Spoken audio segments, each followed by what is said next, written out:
dá para explicar a evolução, certo? É um conceito muito complexo. Então ele mandou contar uma história. Entendi. Uma história ilustrativa. Então tá dizendo como Deus, que foi Deus que fez, mas não como Deus fez.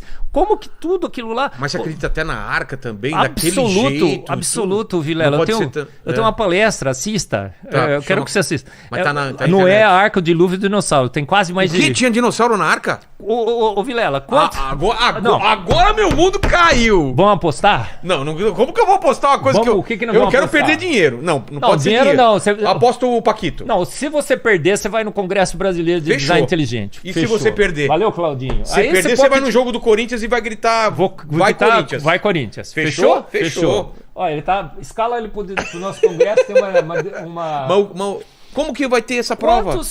Quantos dinossauros entraram na arca? Quando ou quantos? Você acha que não cabe, certo? Não, eu acho que não é da mesma época, né? O Sacani lá fez um videozinho que também tá na internet. O que ele falou? Ele fala, coloca o T-Rex dentro da arca aí. De não caber. Porque na Bíblia tem os tamanhos lá certinhos da arca, né? O T-Rex caberia dentro da arca. Caberia ou não? Me diga. Acho que não. Você acha, né? Por quê? Eu tenho certeza que cabe. Mas e os outros animais? Mas vamos fazer um exercício? Vamos. A gente tem que fazer um exercício de lógica. Tem que avaliar a ciência, os dados e tudo mais. Qual é o tamanho da arca?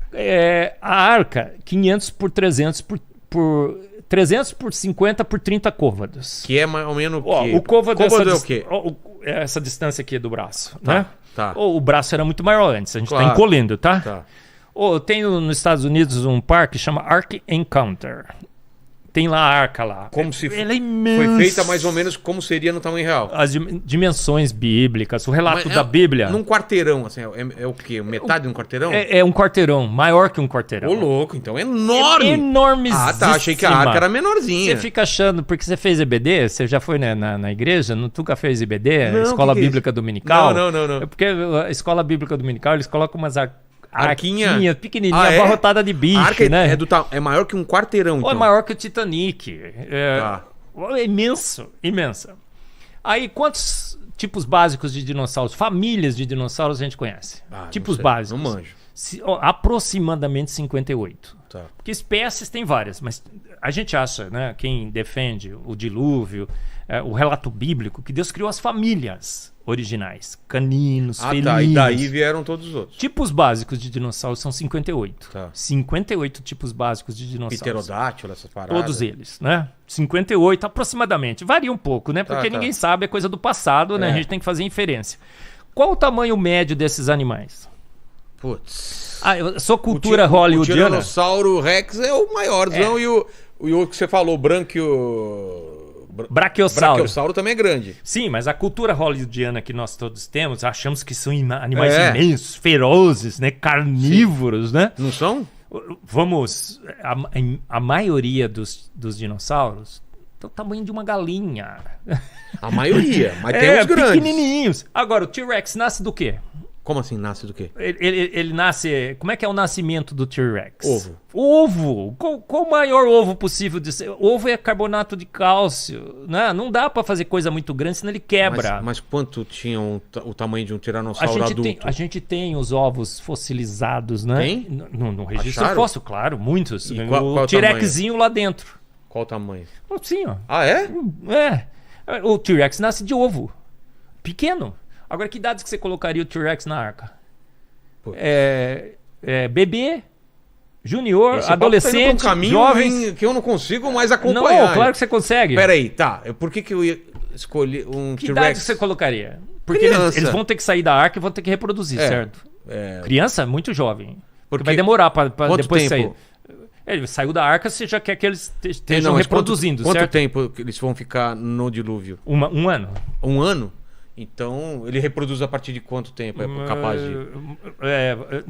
Não o período de vida, porque viviam 900 anos, tá? Mas quando que você... Eu acho que você colocaria? Eu colocaria naquela efervescência reprodutiva. Quando é que nós temos efervescência reprodutiva? Eu não sou um dinossauro, não sei. Não, os seres vivos. Os seres vivos, normalmente. Entre a adolescência e a juventude. A puberdade. Puberdade. Assim, correspondente aos humanos, uns 18, 19 anos. Certo? Efervescência reprodutiva. Você vai colocar um T-Rex nessa idade? É mais ou menos assim, ó. Tá. Então não é um monstro enorme. Não, eles eram répteis, eles cresciam a vida inteira. Entendi. Eles continuavam crescendo, eles não param de crescer. Aí cabe vários dinossauros. Claro, então a nossa cultura hollywoodiana... A gente imagina colocando os bichos... Do Jurassic Park, fica imaginando... Não, mas ele não chegava naquela altura, naquele tamanho do Jurassic? Sim, tem muitos animais fossilizados, né? Tem cemitérios de milhares e milhares de ossos de dinossauros. Entendi. Então, olha, são 58 tipos básicos. Você reduz todos eles do tamanho médio de uma ovelha. 58 casais de ovelhas entraram na arca. Eu brinco, você entra na arca assim, fala assim, chega lá no diretório, fala assim, eu queria visitar os dinossauros. Aí ele fala assim, ó, segundo andar, setor B, sala 24. Tá lá o dinossauro, não tem nenhum problema para colocar na arca, tá de tamanho. E tem várias outras evidências. A gente encontrou tecido mole de dinossauro, ele foi extinto depois. Eles eram herbívoros? A Bíblia me diz que sim. Muitos animais, muitos super carnívoros, dinossauros, encontraram com restos de vegetais no seu estômago e intestino. Os dentes, nossa, veja bem, mas são pontiagudos. Ossos. Oi? Mas só ossos? Já encontraram ossos de dinossauros, encontraram múmias de dinossauros. Você acha que 60 milhões de anos você tem um animal mumificado? Você já viu uma múmia? Cara, é possível, a gente tem mais de 300 artigos. Eu não vou mostrar pra você aqui, mas a gente tem uma lista, tá? O Carlinhos fez lá um react lá com tudo. Tentando agora, tentar reproduzir o mamute, né? O mamute tem o DNA. O que acontece? Não tem, para dinossauro, mesmo que a gente consiga o DNA inteirinho, não tem como você... Porque não é só o DNA, né? Você tem que ter um animal, inclusive, para gestar e parir. Verdade. 110 numa lista. Mas do quê? O que são essas? Aqui, ó. Ter sido 110. Essa é a lista que a gente apresentou no nosso React lá, né? O Carlinhos que fez junto com o pessoal lá, o João Paulo. Oi? Decifrando a Ciência no nosso canal. Mas tem o Augusto, que fez uma entrevista comigo na IPPTV. Ele falou hoje para mim, que eu liguei para ele. Ele falou assim, Marcos, tem uma lista. A gente tem uma lista com mais de 300 artigos científicos. Só de dinossauro, não. Tem mas por que salvou o dinossauro e depois matou os dinossauros? A gente não explica tudo com ciência, né, Vilela?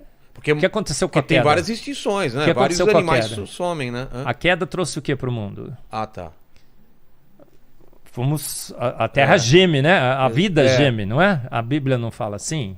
Então as condições mudaram bastante e a gente está vivendo menos depois do dilúvio. A nossa longevidade... Os homens viviam 400 anos? 900 anos. 969 viveu Matusalém. Mas em Noé nós temos um gargalo genético que diminuiu bastante a longevidade dos seres humanos. Outro dia tinha uma reportagem num jornal que dizia assim... Dos gigantes também, né? Dos Nephilim. A gente era maior. Os gigantes, o Augusto Nicodemos que discute isso daí. Exato, né? Que é mais teologia do que ciência, né? Aí seriam os mas a gente era maior. Copulando com as humanas. Nós éramos maiores, a gente está encolhendo, a vida está evoluindo. Você acha isso mesmo? Claro, acho não, os dados estão me indicando. Eu não gosto de achar, eu acho que... Porque a gente está voltando... Se eu falei é porque eu acho que eu tenho algumas evidências. Porque a média a gente está vivendo mais do que a Idade Média. Tem uma reportagem outro dia que eu vi no jornal, assim, foi 1960 e pouco. Uma velhinha de 45 anos foi atropelada e morta. Certo. A longevidade, depois de Noé, porque teve um gargalo genético. O primo teve que casar com o primo, não foi? Depois de Noé, com a sua família, uma mesma família reproduzindo entre si, é um gargalo genético. A genômica já mostrou isso. O que diminui exponencialmente a longevidade. A expectativa de vida. A gente chegou a 45 anos, a expectativa de vida. Foi o mais baixo, lá para a Idade Média e tal. Mas o que aconteceu? Antes até era pior, né? Morria... mais novo, talvez. Não tenho os dados exatos. E aí começou a subir de novo. Começou a subir de novo? Medicina, química. Conhecimento, Sim, mas o último ano nos Estados Unidos a longevidade caiu. E não foi por causa da Covid. Está caindo de novo? A degradação genética... a gente conseguiu, por algum tempo, compensar. Mas começou a cair de novo. Putz. Por isso que eu falo que Jesus precisa voltar. Porque senão não vai ter mais o que para resgatar. O grande lance da ciência e da medicina é tentar esticar essa nossa... Teve um cara outro dia que falou assim, o ser humano imortal já nasceu nessa terra. Eu vi isso daí. Ô, Vilela, posso fazer uma profecia? Que claro. Ninguém vai ser imortal. E ninguém vai passar de 120 anos. O pessoal não fala que é imortal, é amortal. Sabe a diferença, amortal, mas tudo bem. E o cara vive quanto tempo quiser, mas claro que se for atropelado, morre, né? Tudo bem, mas vou falar uma coisa. A Bíblia diz que tá decretado 120 anos. Ah, é? Claro, tem uma versículo na Bíblia. Eu fiz um podcast, eu tenho um podcast, a Bíblia e a Ciência, no Spotify, lá você pode achar. Falei, cara, a Bíblia falou que... A Bíblia e a Ciência. A Bíblia e a Ciência. Rede 316. Tá. Eu pus lá, tá decretado, 120 anos. Qual é o máximo de longevidade? Que tem uma mulher, uma francesa, que diz que viveu 122 anos. Eu acho que tem algum erro aí. Ou também a Bíblia falou 120, também ela não precisa, né? 120, põe aí. Qual o algarismo significativo de 120? É no zero, então até oscila 5 anos. Uns 5 anos, tá? Não vai passar. É uma profecia que eu estou fazendo. Posso quebrar a cara, mas eu uso a Bíblia como meu referencial. Se a Bíblia está dizendo que não passa de 120, não vai passar. Entendi. Por quê? Porque ela é um referencial de verdade absoluta. Maldito o homem que confia no homem, na sua ciência, que agora a gente virou amortal. Outro dia o cara falou que a gente vai transferir a nossa mente para um computador. E a gente vai virar amortal porque a nossa consciência vai estar no computador. Pode um negócio desse? Pode não, gente. A gente é só matéria? Não. Com certeza não. Tem parte alguma espiritual coisa a mais aí que ninguém consegue definir. Absoluto. Tinha aquele negócio quanto que era? 6 gramas, que era a diferença de quando a pessoa... Tem até um filme, né, que chama 6 gramas, mas isso não ficou provado, né? Que era o peso da alma, né? Mas não... Tem outras coisas dos humanos, né? Porque seres humanos é um pleonasmo, né? Humanos. Pessoa humana também não pode falar. Sorriso. Qual é o único animal que sorri, Vilela? O chimpanzé sorri também, não sorri? Nada. Ele faz... não é um sorriso. Tá. Só o ser humano. O naturalista fala que aquilo é sorriso, mas não é um sorriso.